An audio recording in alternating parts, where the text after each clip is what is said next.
My name's Gordon Menzies. I'm a specialist regulatory practitioner who has a particular interest in health and safety law.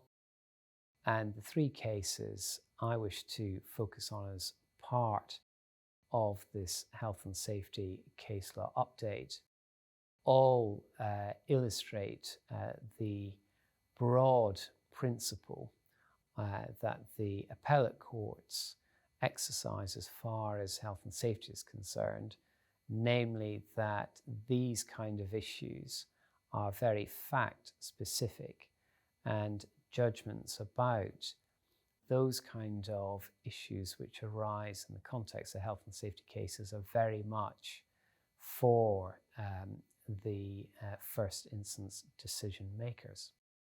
The first case I want to talk about is that of Shiva Ltd and Boyd.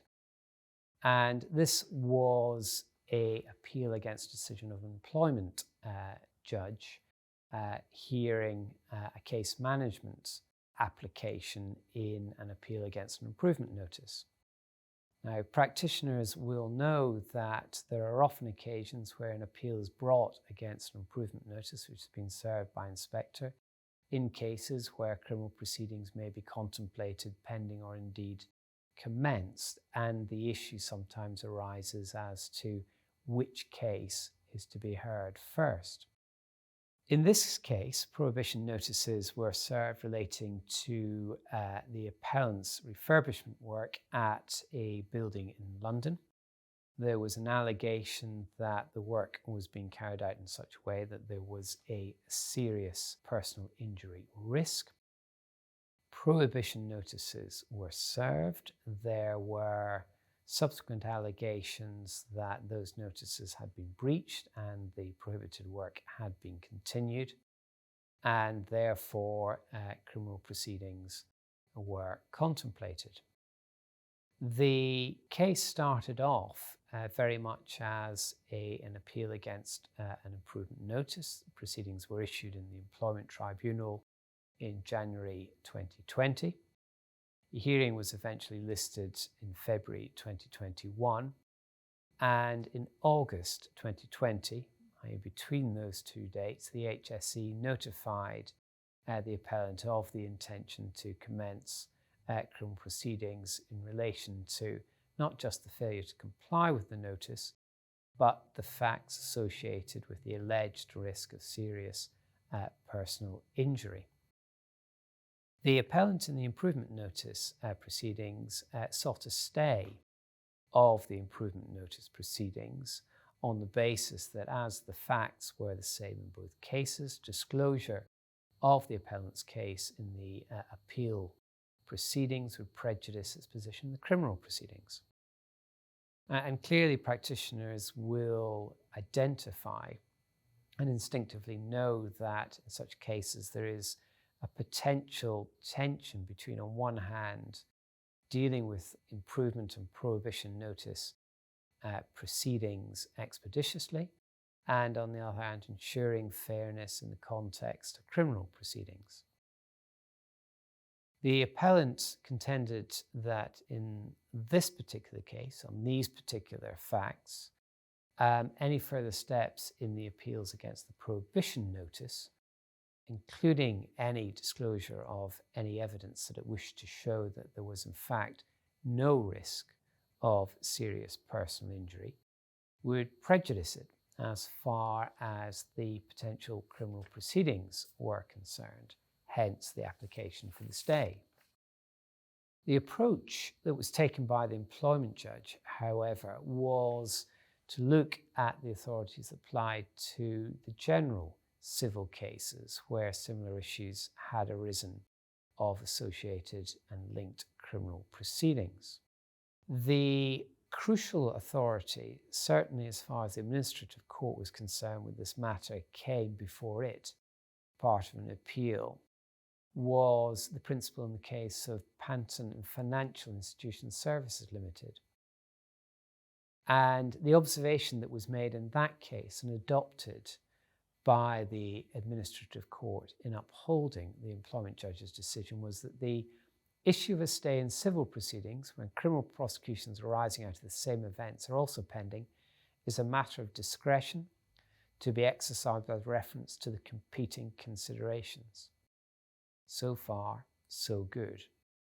And then it said this, but it is a power which has to be exercised with great care and only where there is a real risk of serious prejudice which may lead to injustice. So there, although the court was affirming that the exercise is very much a matter of discretion for the first instance judge and provides guidance to that extent, the more important part of the case is to confirm that the general rule that applies in other civil proceedings also applies in this context, namely that it is for the entity and the party that is seeking the stay to show that there is a real risk of serious prejudice which may lead to injustice. So it follows from that bold assertions or vague assertions as to general prejudice will simply not be enough. There has to be shown to be a real risk of serious prejudice, and therefore to that extent the bar is set quite high. Much therefore will turn on issues such as how much disclosure has already been made in the case, what is the point in time in the proceedings where the application is made, and also in particular how the appellant deals with the point that adducing further evidence to show, for example, in the context of a prohibition notice, that there is no serious risk of personal injury, or in the context of an improvement notice that there's been no breach of the law, how adducing that kind of evidence will prejudice it as far as the criminal proceedings were concerned. And that is very much the forensic challenge that arises out of this case, which prospective applicants for stays face. So turning then to the second case, that's Modus Workspace Ltd. And this is a Court of Appeal case which involved an appeal against sentence. And the central argument here was to what extent can a sentencing judge take into account what might happen to a company in the future. The company presented properly evidence from an auditor as to the future prospects of the company in light of the global pandemic. A letter duly signed was presented at the sentencing hearing, which was taken into account by the judge. However, the complaint on appeal was that the judge appeared to give it very little weight, firstly in deciding what size of company she was dealing with, and secondly as to dismiss it when considering arguments about a downward adjustment in the fine suggested by the starting point. The approach of the Court of Appeal, however, was that the guideline does not specifically require judges to have regard to future performance. And notwithstanding that the evidence was perfectly properly presented, the guidelines themselves did not require a judge to look into the future. Indeed, there would be substantial practical problems for a judge should they be placed in a position so to do. The way the Court of Appeal approached it was to assert that the job of the judge was to sentence the business that was in front of it at the time it was in front of the sentencing judge. As far as to what may happen in the future, the Court of Appeal reminded practitioners that there are mechanisms when it comes to enforcement in the Magistrates' Court to take into account what may happen in the future. For example, the rate of payment of the fine, and indeed in some circumstances, actual remission of the fine. So what the Court of Appeal actually focused on as far as the appellant's arguments were concerned is whether there was any cogent evidence of a long-term projection of a downturn of the business.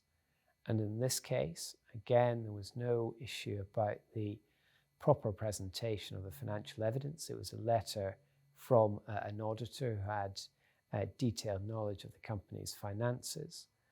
The issue was not whether there might be relatively short-term and uncertain effects on the financial health of the company, but whether there was cogent evidence of a long-term projection of a downturn in business.